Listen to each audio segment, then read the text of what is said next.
ব্যবসায়ী রামদুলাল দের কার্যকলাপ বুঝতে পারলেন? রামদুলাল দে ছিল সর্ববৃহৎ ব্যবসায়ী প্রাচীন যুগে।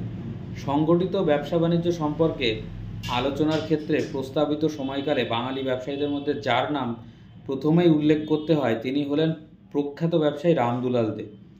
তার জীবনকাল ছিল 1752 খ্রিস্টাব্দ থেকে 1825 খ্রিস্টাব্দ পর্যন্ত।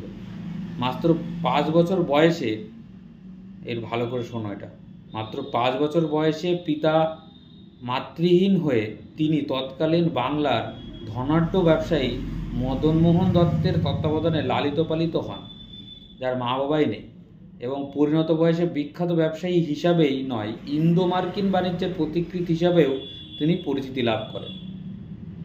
মার্কিন বিপ্লবের আগেই মার্কিন নাবিকগণ আমেরিকায় নির্মিত ব্রিটিশ বাণিজ্য তরীতে কলকাতা বন্দরে আসত এবং ভারতের সাথে সরাসরি বাণিজ্যিক লেনদেনের সুযোগ তাদের বণিকদের ছিল না।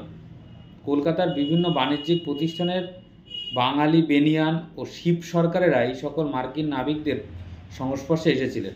18-19 বছর বয়সেই এমনই একজন বিখ্যাত শিপ সরকার ছিলেন এই রামদুলাল।